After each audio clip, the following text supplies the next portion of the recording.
بسم اللہ الرحمن الرحیم رب اشرح لی صدری ویسر لی امری واحلل عقدۃ من لسانی یفقہوا قولی۔ عزیز طالبات، السلام علیکم ورحمۃ اللہ وبرکاتہ۔ اللہ تعالیٰ کے پاک اور بابرکت نام سے آج کی ویڈیو کا آغاز کرتی ہوں۔ میں کبھی امید کرتی ہوں کہ آپ اس ویڈیو سے خود بھی فائدہ اٹھائیں گے اور اپنے دوستوں اور کلاس فیلوز کو بھی شیئر کریں گے تاکہ زیادہ سے زیادہ اسٹوڈنٹس اس سے مستفید ہو سکیں۔ ویڈیو کو لائک کریں اور سبسکرائب بھی کریں تاکہ میری ہر نئی آنے والی ویڈیو آپ تک بر وقت پہنچ سکے۔ پچھلی ویڈیو میں ہم نے حمد کے شاعر اور تمام مشقی سوالات کو کیا۔ آج کی ویڈیو ہمارا اگلا مجموعہ نعت جس کے شاعر احسان دانش ہیں ان کے بارے میں اہم معلومات اور حالات زندگی اس ویڈیو میں ڈسکس کریں گے۔ احسان دانش پاکستان کے اردو شاعر، نثار نگار، لغت نگار، ماہر لسانیات اور عالم تھے۔ احسان دانش کا نام احسان الحق اور دانش تخلص تھا۔ آپ 1914 میں کاندھلہ ضلع مظفر گڑھ میں پیدا ہوئے۔ والد کی مالی حالت بہت کمزور ہونے کی وجہ سے آپ کی زندگی مشکلات سے گھری ہوئی تھی، اس لیے تعلیم جاری نہ رکھ سکے۔ پھر بھی اردو اور فارسی زبان سیکھی۔ والد کا نام دانش علی تھا۔ آپ نے روزگار کے لیے عام مزدور کی حیثیت سے اینٹیں ڈھوئیں، معماری کی، چوکیداری کی، چپڑاسی اور مالی بھی رہے۔ اس دوران آپ لائبریری جاتے رہے، کسی بھی کام کو عار نہ سمجھا اور اپنی تعلیم کو جاری رکھا۔ اسی بنا پر آپ کو مزدور شاعر کہا جاتا ہے۔ آپ نے مزدور طبقے کے لیے نظمیں لکھیں۔ اب تبصرہ نگار کے مطابق ان کی شاعری عام شخص کے جذبات کی آئینہ دار ہے۔ آپ انقلابی اور سادہ طرز شاعری کی وجہ سے مزدور طبقے میں شہرت رکھتے تھے۔ احسان دانش اردو ادب میں نامور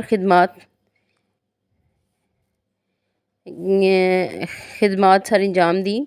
آپ ایک نامور ادیب تھے۔ آپ کے ڈرامے سماجی انصاف، مساوات اور محنت کے وقار کے لیے گہری سوچ و فکر کے عکاس ہیں۔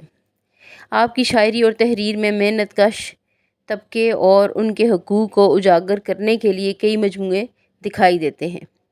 آپ کے ڈراموں میں خدا کی بستی اور نیا آدمی مشہور ہیں۔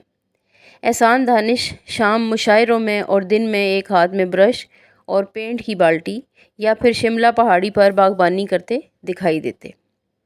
آپ نامور مصنف، لغت نگار، ڈرامہ نگار، ماہر لسانیات، نثار نگار اور بہترین شاعر تھے، باکمال شاعر تھے۔ جہان دانش آپ کا بہترین اور عظیم شاہکار ہے۔ اس پر آپ کو آدم جی ادبی ایوارڈ ملا۔ دیوان غالب کی مشہور تشریح سے متعلق 80 سے زائد کتابیں لکھیں اور سینکڑوں مضمون لکھے۔ آپ پاکستان کی ممتاز ادبی شخصیت تھے۔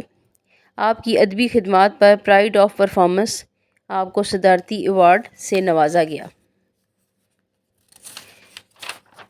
احسان دانش کو 1980 میں ستارہ امتیاز سے نوازا گیا۔ آپ کو بابائے اردو مولوی عبدالحق ایوارڈ ملا، فیض احمد فیض ایوارڈ ملا، خالق ایوارڈ سے نوازا گیا اور احمد ندیم قاسمی ایوارڈ بھی ملا۔ مزدور سے پروفیسر کا سفر آپ نے کیسے طے کیا؟ عزیز طالبات، غور سے سنیے۔ جن دنوں آپ پنجاب یونیورسٹی گئے وہ زیر تعمیر تھی۔ احسان دانش مزدوری کی غرض سے گئے تھے۔ انہیں انہی دنوں حصول تعلیم کا خیال آیا اور یہ سلسلہ شروع کر لیا۔ دن بھر مزدوری اور رات پڑھائی کرتے رہے، یہاں تک کہ ایم اے اردو کا امتحان پاس کیا۔ اس کے بعد جس یونیورسٹی میں مزدوری کے لیے آئے وہاں بطور اردو کے پروفیسر تعینات ہوئے۔ 22 مارچ 1982 میں 88 سال کی عمر میں آپ نے انتقال کیا، جو ادبی برادری کا بہت بڑا نقصان تھا۔ آپ کو لاہور کے میانی قبرستان میں دفن کیا گیا۔ اردو ادب میں آپ کی خدمات صدیوں تک نئے آنے والوں کے لیے رہنمائی کا ذریعہ ہوں گی۔ آپ کی شاعری نے ہر عام و خاص کو متاثر کیا اور تحریک پیدا کی۔ آپ کا کام، ادبی خدمات، کاوشیں اور آپ کی روح ہمیشہ زندہ و جاوداں رہے گی۔ احسان دانش کی اہم تصانیف یہ ہیں: حدیث زندگی، درد زندگی، نوائے کارگر، آتش خاموش، گورستان، زخم و مرہم، شیرازہ اور جہاں دانش آپ کی اہم تصانیف ہیں۔ عزیز طالبات، آج کی ویڈیو مشہور شاعر احسان دانش کے بارے میں، جنہوں نے ادبی خدمات سر انجام دیں اور نمایاں ایوارڈ حاصل کیے۔ آپ اس کو دھیان اور توجہ سے سنیے گا۔ انشاءاللہ یہ آپ کو ملٹیپل کویسچنز کرنے میں بہت زیادہ مددگار ثابت ہوگی۔ میں دعا گو ہوں کہ یہ ویڈیو سننے والا ہر بچہ امتحان میں 100% کامیابی حاصل کر سکے۔ آمین۔ جزاک اللہ خیرہ۔